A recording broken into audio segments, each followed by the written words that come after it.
मेरी आती है। हमारे हृदय नारायण मिश्रा जी हैं, हमसे बार बार कहते महाराज ये हमारी बिटिया है, कोई बात हो आप तुरंत कहना और महाराज आपकी सारी फरमाइश पूरी होगी। ये बड़ी जिम्मेदार बिटिया, शुरू से मैं इसको देखता हूँ, बड़ी जिम्मेदार है। वास्तविकता में ये इनकी कहानी नहीं प्यारे, हर पिता की कहानी है। बेटी को बड़ा लाड करता है पिता प्यारे, कि हर जिद मेरी हुई, हर जिद पूरी हुई थी, हर बात मानते। बेटी थी मगर बेटों से ज्यादा थे जानते। घर में कभी होली कभी दीपावली आई, सैंडल भी मेरी आई, मेरी फ्रॉक भी आई। अपने लिए बंडी भी ना लाते थे बाबूजी, क्या कमाते थे बाबूजी, क्या याद मेरी आती नहीं। अपने लिए बनियान भी न लाते थे बाबूजी, क्या कमाते थे बाबूजी, क्या याद मेरी आती नहीं। पीछे सोशल मीडिया पे एक बड़ी वीडियो वायरल भई, एक पिता ने अपनी बेटी की शादी में इतने मन से रम गया, इतने भाव से पैसा खर्चा किया कि सबके लिए सुंदर सुंदर वस्त्र, जोड़ा, लहंगा सब तैयार किया। लेकिन सबकी तैयारी में पिता इतना व्यस्त हुआ कि अपने लिए कुर्ता सिलाने का टाइम नहीं पाया। सारी उम्र खर्च में कमाई में लगा दी, दादी बीमार थी तो दवाई में लगा दी, पढ़ने में लगे हम तो पढ़ाई में लगा दी, बाकी जो बचा सब सगाई में लगा दी।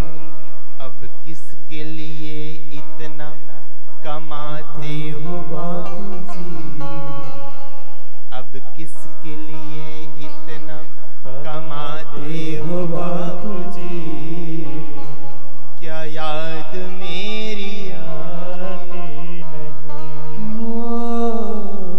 अब किसके लिए इतना कमाते हो बाबूजी, क्या याद मेरी आती नहीं। कहते थे मेरा मन कहीं एक पल न लगेगा, बिटिया विदा हुई तो ये घर घर न लगेगा। कभी कपड़े कभी सामान कभी गहने थे संजोते, तैयारियां भी करते थे छुप छुप के भी रोते। कर कर के याद अब तो न रोते हो बाबूजी, कर कर के याद अब तो न रोते हो बाबूजी, क्या याद मेरी आती नहीं, क्या याद मेरी आती नहीं, क्या याद मेरी आती नहीं। प्यारे, एक बिटिया जितना पिता को प्रेम करती है ना, जितना लाड करती है, तो शायद प्यारे कोई इतनी लाड करता हो। इसलिए जीवन में प्यारे कभी बेटे बेटी मंत्र मत समझिए। आज बेटियां किस क्षेत्र में पीछे हैं, अगर पुत्र नहीं है तो निराश मत होइए, बेटियां ही आपके लिए भगवान है। बहुत आवश्यक है, इसलिए भ्रूण हत्या से बचें, गौ हत्या से बचें और ब्रह्म हत्या से बचें। प्यारे, इस भाव को जो मैंने अभी बोला वही इस भाव को समझ सकता है जिसने बेटी को जन्माया हो। अरे जिसके पाँव न फटी विवाई, पीर पराई क्या जाने, जिसने बिटिया धन को जन्माया ही नहीं, वो जी की विदाई क्या जाने। ये भाव तो वही समझ सकता है